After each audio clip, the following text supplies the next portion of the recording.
उपयोगी अशा kitchen tips. नमस्कार मैत्रिणींनो. आपल्या रोजच्या स्वयंपाकात छोट्या छोट्या टिप्स वापरल्या तर साधी भाजीसुद्धा खूप टेस्टी लागते.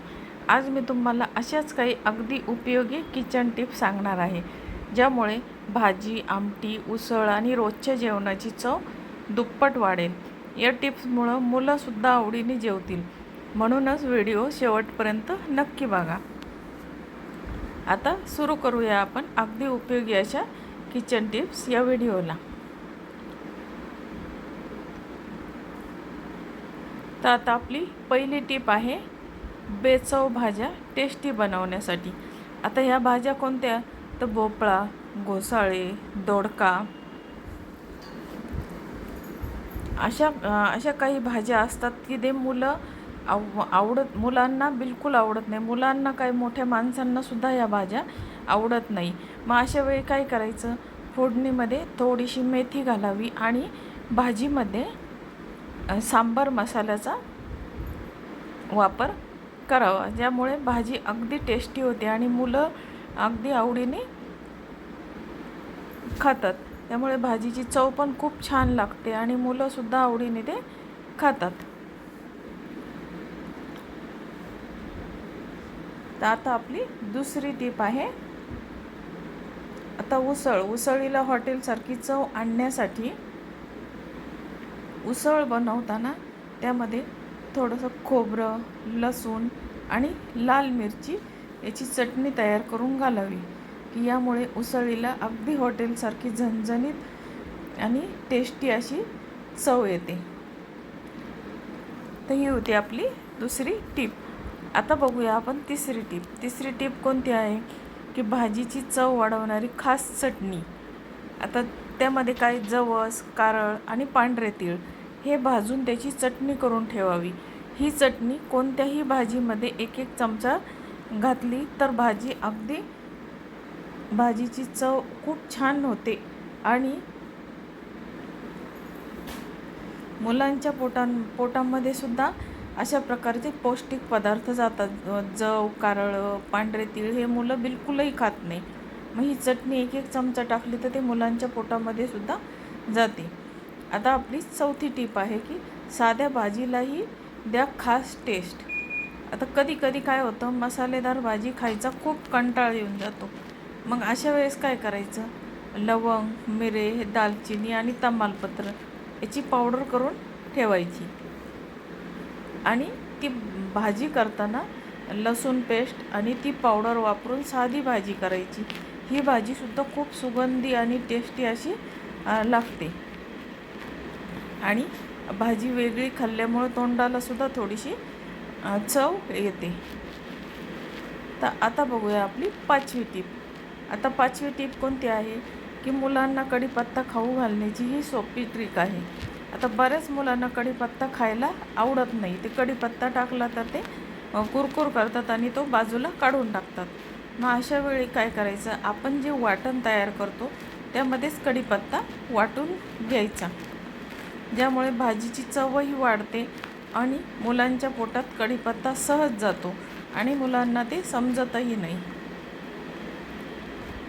आता बघूया आपली 6वी टीप. आता आपली 6वी टीप कोणती आहे? आमटी आणि भाजीची चव वाढवण्यासाठी कोणत्याही आमटीमध्ये किंवा भाजीमध्ये थोडी कसुरी मेथी, धना पावडर आणि जिरा पावडर घातली तर चव अजून छान लागते. आता ही होती आपली 6वी टीप. आता बघूया आपण पुढची 7वी टीप काय आहे ते.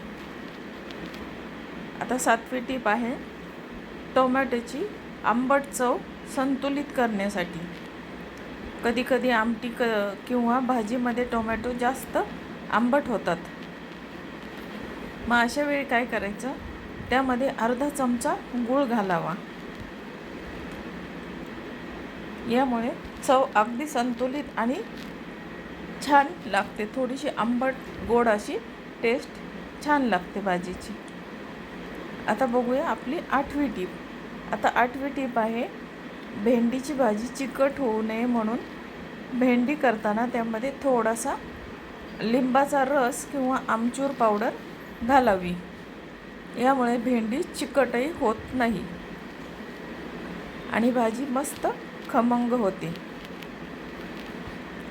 आणि भेंडीची भाजी करताना सुरुवातीला फोडणी देताना गॅसची फ्लेम ही फुलच ठेवायची आणि चांगली भेंडी परतून घ्यायची आणि नंतर 2 मिनिटांनी ती बारीक करायची.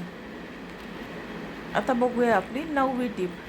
आता 9वी टीप कोणती आहे? पोळी मऊ राहण्यासाठी पोळीचं पीठ मळताना त्यामध्ये थोडंसं दूध किंवा 1 चमचा तेल घालावा, ज्यामुळे पोळ्या खूप वेळ मऊ राहतात. आता बघूया आपली 10वी टीप. आता आपली 10वी टीप कोणती आहे? भात मोकळा आणि छान होण्यासाठी भात शिजवताना त्यामध्ये काही थेंब तूप आणि थोडासा लिंबाचा रस घालावा. यामुळे भात मोकळा आणि छान पांढरा शुभ्र होतो. आता ही होती आपली 10वी टीप. आता बघूया आपण पुढची 11वी टीप. आता 11वी टीप कोणती आहे? तर कांदा पटकन सोनेरी होण्यासाठी फोडणीमध्ये कांदा परतताना त्यामध्ये चिमूटभर मीठ घालावे. यामुळे कांदा पटकन सोनेरी होतो आणि वेळही वाचतो.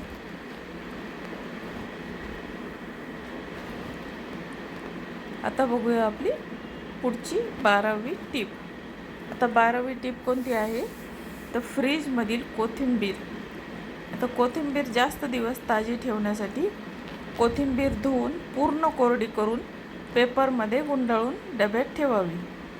यामुळे ती जास्त दिवस ताजी राहते. तर आता मैत्रिणींनो, आपण पाहिले. आता मैत्रिणींनो, तुम्हाला या किचन टिप्स कशा वाटल्या हे मला कमेंट्समध्ये नक्की सांगा. आणि तुम्हालाही खास काही टिप्स माहीत असतील तर त्यासुद्धा शेअर करा.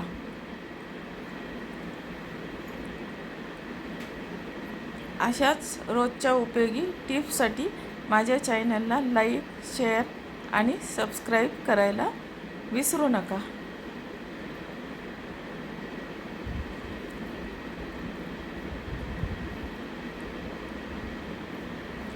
धन्यवाद.